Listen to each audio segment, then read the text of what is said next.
Welcome to the long-awaited Apocalypse update for Phasmophobia, the biggest update in Phasmophobia history. I'm going to break it all down for you today, and there's a ton of stuff here, so we're going to go through it as fast as possible, and then I'll be streaming this game on Twitch live all day, so I'd love to see you over there. That'd be amazing, and just about everything that's, significant in this update, I'll be covering in a YouTube video going forward, so subscribe to the channel if that interests you.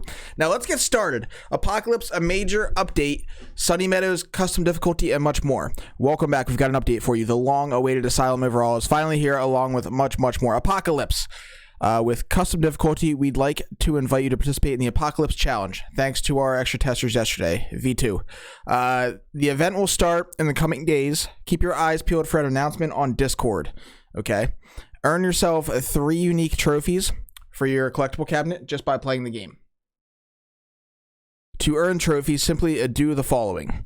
In single player, complete all 4 objectives and get a ghost photo in Sunny Meadows Mental Institution with the following custom difficulty multiplier. So what this means is basically with custom difficulty, you can tweak the game to make it easier or harder, and the reward multiplier you get at the end of the match scales with that. So what they want you to do here is make the game harder than normal and see if you can complete it with these parameters. 15 times is bronze, 20 times is silver, 24 times is gold. This is going to be insane and awesome and so fun. Show off your trophies in the display cabinet. Yeah, there's a whole new lobby. We'll get to that. Custom difficulty. A new difficulty where you can create your own games, modify existing difficulties, or create your own, come up with crazy challenges, or just have fun. Each option is tied to a reward multiplier, so you can still earn money and XP from your custom games. So player, sanity pill restoration, starting sanity, drain speed multiplier, sprinting use allowance, sprinting recharge time, sprint duration, flashlights being broken, losing items on death toggle, and player speed multiplier, all stuff that you have free reign to customize. This is going to be wild. So things we can customize about the ghost: number of evidence given, chance of changing favorite room, interaction amount, event frequency, hunt duration, grace period duration, fingerprint chance, fingerprint duration, disable hunts, kills, extending hunts, roaming frequency, ghost speed multiplier. Just about everything you would need to customize with a ghost you can. This is pretty insane. So with the contract, the setup time, the weather, number of doors starting open, amount of hiding places, sanity monitor state, activity monitor state, fuse box, map visibility, fuse box starting state, cursed possessions quantity, cursed possessions choices. And you can have presets, up to 3 of them, set for all of this stuff, and that is really cool. So basically what this means is, like, if you want to do a nightmare mode but have the option to see your sanity, you can go right ahead and do that, and the reward will scale with that selection. Okay, so new location, Sunny Meadows Mental Institution. This is the thing I've been waiting for and looking forward to the most. The new asylum. Bye-bye, old asylum. We have Sunny Meadows Mental Institution. The asylum has been completely recreated from the ground up, featuring more distinctive room designs, a morgue, hospital wing, courtyard, and experimental area. Be warned, the ghosts will lock each wing's main door when it hunts, so prepare an escape route when you're safe. So that's really cool. So what that means is if you're getting hunted, you're stuck in that wing instead of just stuck in the building as a whole. It'll lock you in a section of the building until the hunt's over. So that is interesting. We haven't seen that before in Phasmophobia. Now, Sunny Meadows restricted. Sunny Meadows is not only a large location, but 5 small locations in one. And those would be the wings that they're talking about in that previous section, where you're going to be locked into one on the big version during a hunt. On restricted, it breaks it down into 5 potential small locations. The new location selection board allows you to vote to play a smaller, more restricted version of the asylum. Each time you enter, you will be given a random section to investigate, with the other sections blocked off or locked. This should help those who prefer playing smaller maps and offer some variety each time you play. Yeah, so if you want the asylum experience without having to do the whole hour-long asylum experience, this is going to be very interesting and a good way to keep player traffic going through what was previously in the old asylum a much dreaded big map that a lot of people never even dared to learn. So that's a very good solution to that issue. That's pretty brilliant. Camp Woodwind, a small version of Maple Lodge campsite featuring brand new layout and much fewer rooms, perfect for those looking for a quick outdoor retreat. Maple Lodge can be very tough, very frustrating for even really experienced players. So to have a smaller version, we'll have to test this today, and I'll have a YouTube video up definitely, if not today, tomorrow. We'll be playing through all of this stuff, so stay tuned. I would love to see how this works out. Ghost types.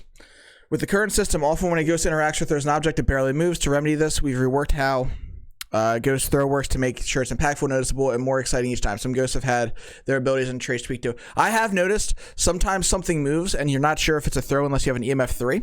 So I guess what they're doing is making sure that if something gets thrown, it's clearly thrown, which is really cool.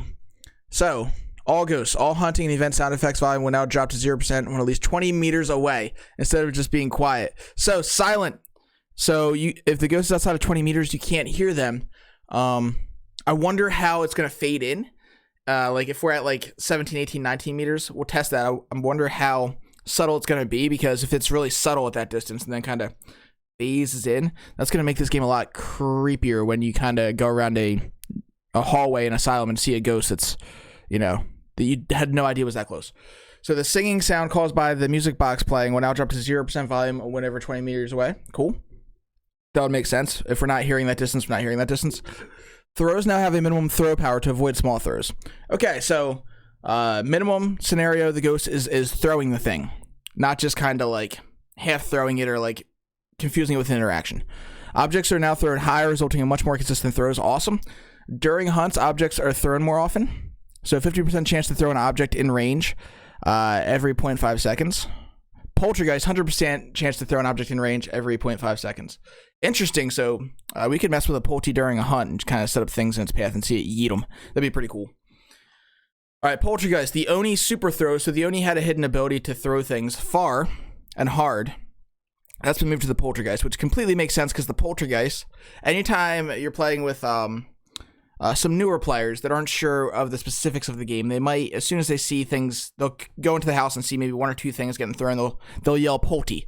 Well, the Oni actually had a super throw ability where it could throw it more powerfully than other ghosts, but it makes sense they're moving that now to the Poltergeist because that's the ghost that throws things. So that's gonna be awesome. Oni has received additional traits. That's very cool. Let's see what they are.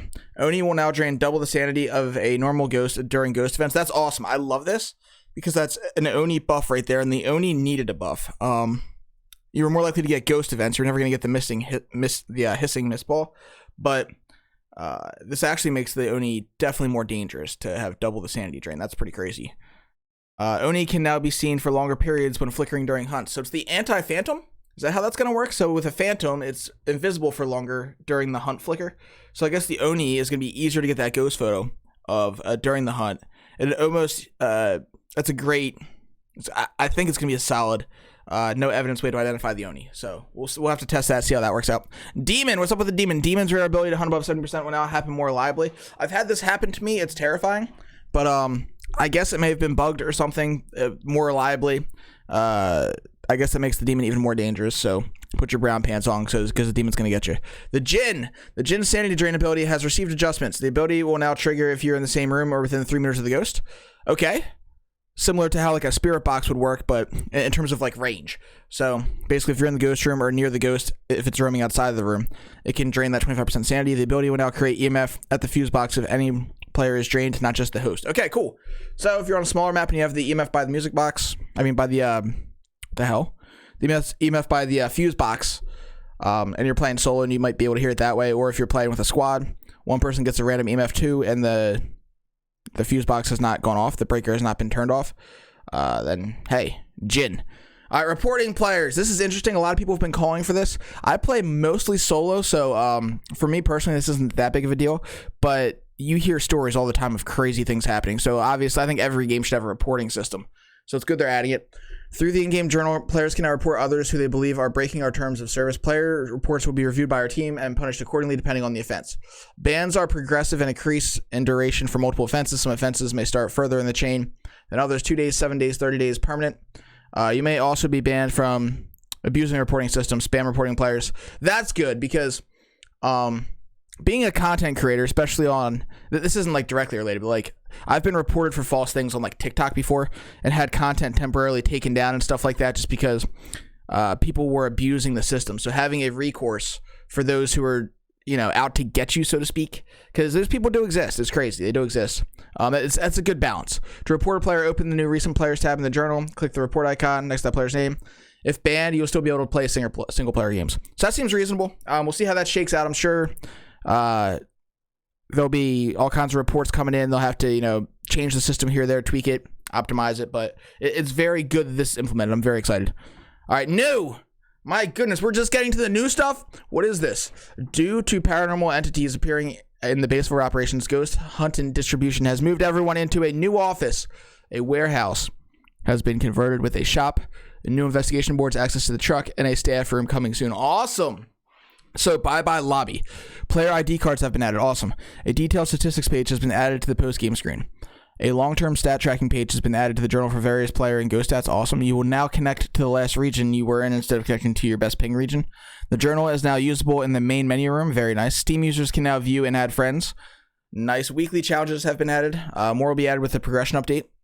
Good to hear. Good to hear. Shortcut buttons have been added to jump between the location selection, main menu, shop screens. Additionally, you can use the keyboard arrow keys for navigation. Cool. The whiteboard in the truck has been replaced with progressively updating investigation board. All this stuff I'm very excited to check out today. This is really exciting. New collectible cabinets have been added to the lobby. Try to fill them both. The first time you use a cursed possession, it will be added to your collection. Collecting each type of bone will add it to your collection. Awesome. Can we make like a whole skeleton? That'd be awesome. Some need to be collected twice. More collectibles will be added closer to the full release of the game. The shop has been moved to a separate computer in the lobby. Players can now create loadouts for their equipment. That is a awesome quality of life improvement. Additional loadouts will be added with the progression update. You can now view daily and weekly challenges in the truck. Nice. Equipment items are now placeable back onto the truck's equipment wall, so there's not going to be a mad throwing of things on the floor anymore, hopefully. There probably still will be. But it's good to have this option. You can now take photos of new interactions to gain extra rewards. Dots Ghost, use Crucifix, Salt Pile when the ghost steps in it. Very nice. Ghost Writing will now display as Ghost Writing instead of interaction. So these are things, the dots, the Crucifix, and Salt Pile are things that you would take pictures of instinctively without understanding the photo system and wonder why it didn't count for anything. So it's good that counts now. That's something that's obvious and a great addition, in my opinion. When the ghost attempts to hunt but is blocked by Crucifix, it will now create an EMF2 reading. Nice. Added a house candle to Grafton. Arabic and now has text and voice recognition support. VR players will now see a loading screen to help with loading jitters. Save files will now create a backup and automatically restore if they corrupt. Cool. Okay, now let's get to some changes. How far along are we? Okay, we're almost there. We got this, fam. If you're still here, thank you for listening, and just remember, we're on Twitch all day today, and I want to see you over there. That'd be amazing. Changes. Controls for equipment have changed to become consistent. If an object is placeable, it will always use the secondary button, F. Okay. If an object is usable, it will always use the primary button. Default right mouse, RIP me and Smudge.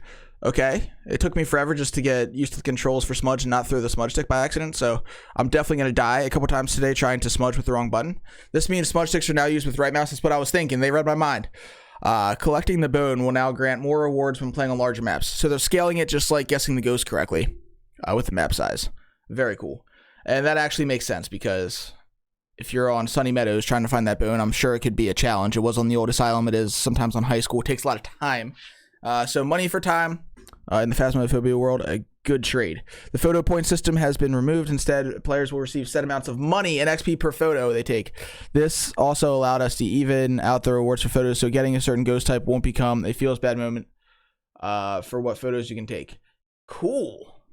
Okay, so for 3-star, $5 photos, dead body, interaction, fingerprints, footsteps, cursed possession, salt pile, dots, writing. $10, use Crucifix. Dirty water, really nice. Dirty water and bones. So that kind of flips the script on the dirty water. The dirty water wasn't that valuable before, but if you were an actual ghost hunter and you were to go to a house and there's just dirty water spewing out of the bathtub, and you got a picture of that, that'd probably be more valuable than say like a music box sitting there, right? So that's pretty cool. Very nice. Bones in that category, and $20 for the 3-star ghost pick.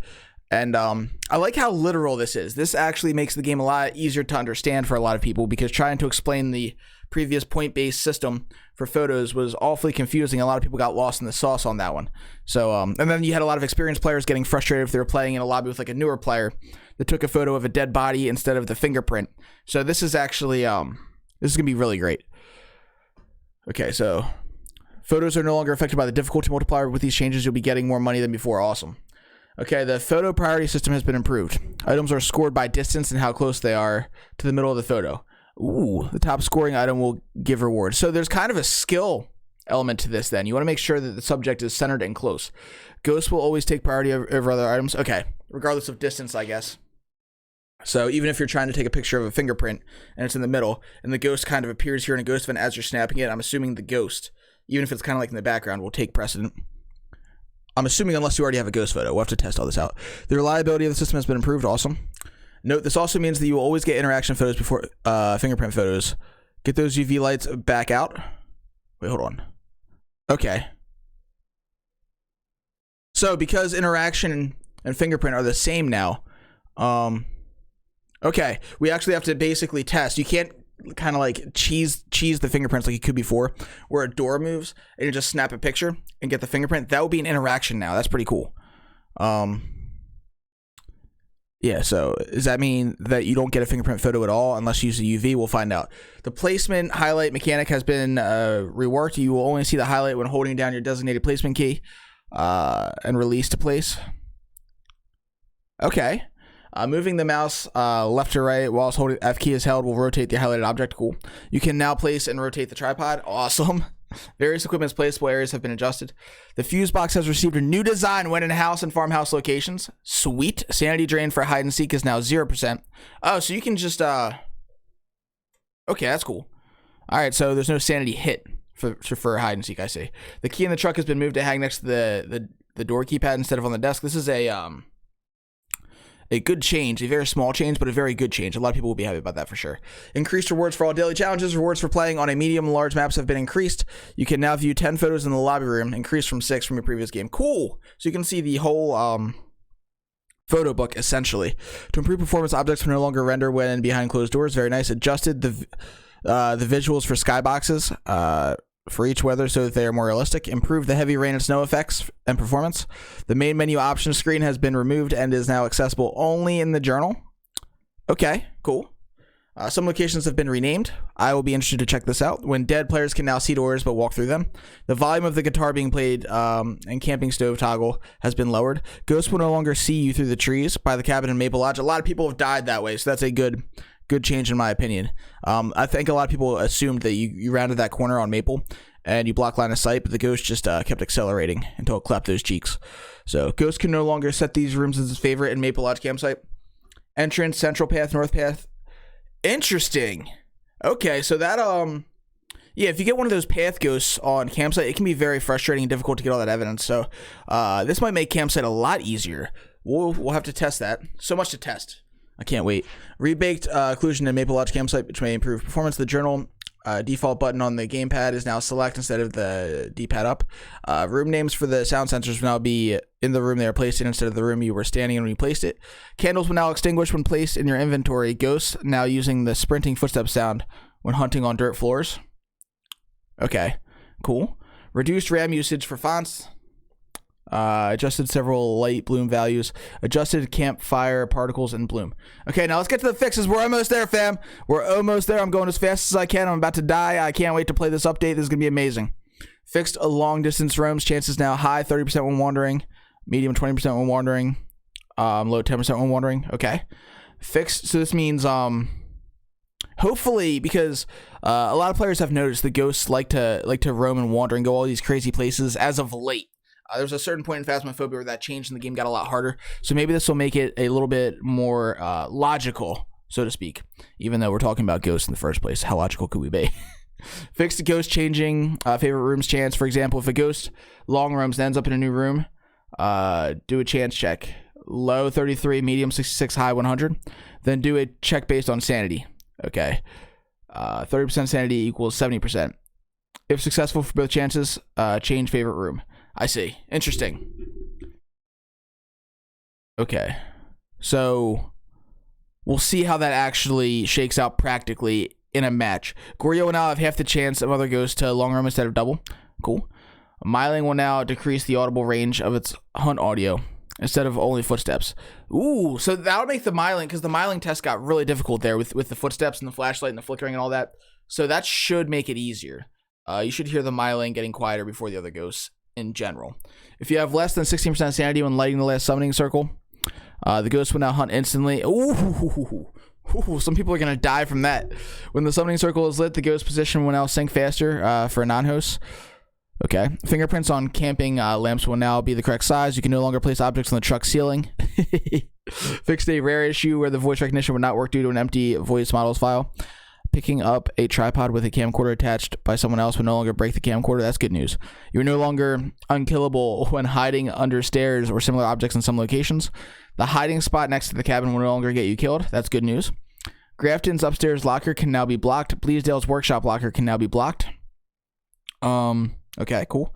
Having Alt as your push-to-talk button will no longer keep your voice active after Alt tabbing. The toilets upstairs in Edgefield now flush. Ghosts will no longer affect the living room collider when standing on the basement stairs in Tanglewood. You can no longer glitch behind the small tents to access safe spots. Whew. The mayor will no longer stop attempting to do his light switch ability after you use the light switch several times. Does that mean we can cheese it again? Or I guess that was just a bug. There's a difference between cheesing it, like spamming it, and like just using it a couple times and the mayor stopping. So doors will no longer spin when closing for a hunt. All right.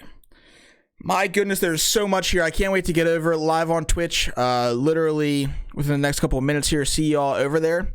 Let me know what your favorite part of this update is, and make it a little thing. Don't make it, the new map or the custom difficulty. This other little stuff they're changing. Let me know in the comments what your favorite part of that is.